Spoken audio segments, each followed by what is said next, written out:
So, Ben, let's bring you in because this is something you've certainly been looking at. Absolutely, and good afternoon, everybody. Thanks for having me, as ever. And you are correct.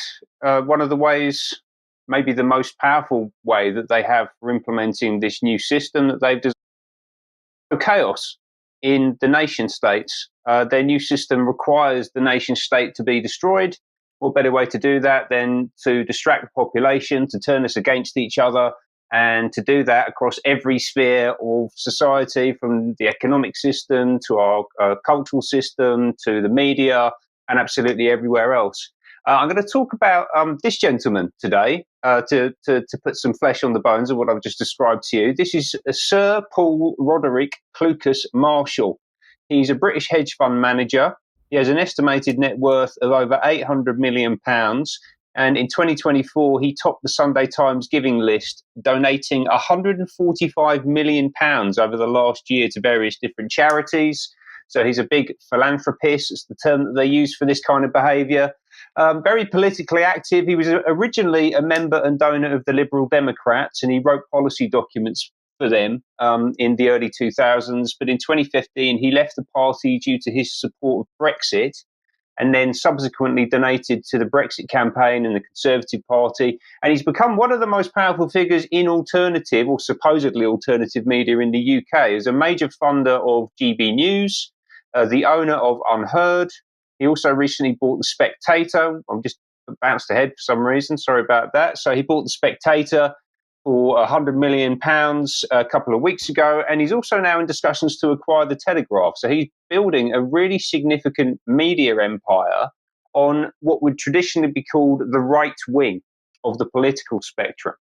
Now, he, as I said, is very, very widely known and acknowledged across the whole of the media industry. The Financial Times actually talked about him as being an enthusiastic combatant in the UK's own version of America's culture wars, which is a hideous concept because America has been torn apart by cultural conflicts over the past 20 to 30 years, and we don't really need them to be imported here. And that comparison is not least down to his supposedly devout Christian faith. So he was written about recently in Prospect magazine, which is edited by Alan Rusbridger. I spoke about this a couple of weeks ago, this title. And this article came out earlier this year called The Marshall Plan. Hedge fund manager Paul Marshall is on a God-given mission to transform the religious fabric of the nation, and he has the money to do it. He goes on to be quoted in the article saying, "I'm a committed Church of England Christian." Make of that what you will. I don't think the Church of England is particularly Christian these days.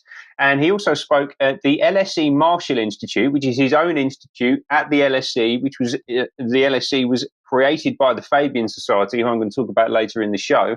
And he said, if you care about philanthropy, you have to care about faith.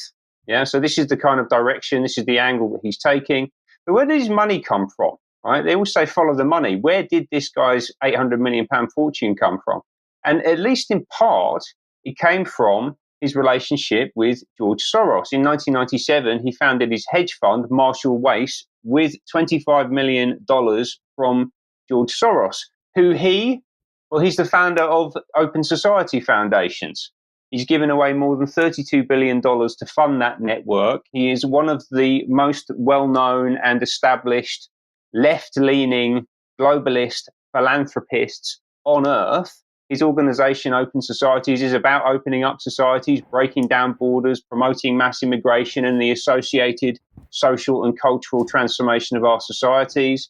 He is a backer of Black Lives Matter, the radical Marxist organization that has really been one of the most active participants in the culture wars that we spoke about a moment ago.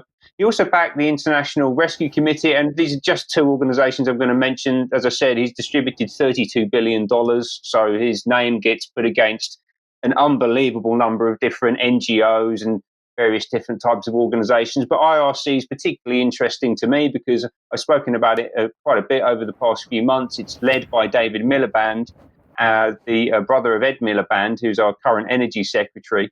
And it's very, very upfront about the fact that it is there to support refugees and integrate them into the UK. Yeah. So IRC is backed by George Soros, and they are promoting open borders, they're promoting mass migration and the integration of different populations into the UK.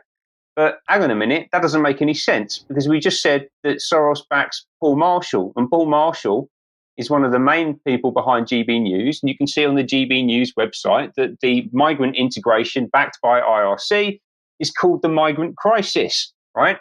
So they've got a completely different perspective on it. And they are both backed by the same man, David Miliband and IRC on the supposed left wing, and Paul Marshall and GB News on the supposed right wing, both taking very different, basically polar opposite positions on important policy areas relating to the country, and in a permanent state of conflict with each other. But they're all backed by the same man.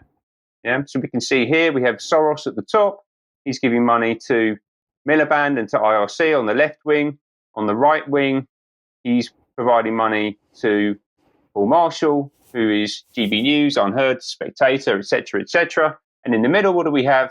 Chaos, chaos in our political discourse, chaos in our culture, chaos on the streets, which makes it all the more easy for a global power to implement transformational change into our society. Ben, thank you very much. That very informative segment. And what did my brain say as you were taking us through this? And we've got Labour conference going on. It doesn't matter what conference, any of the political conferences.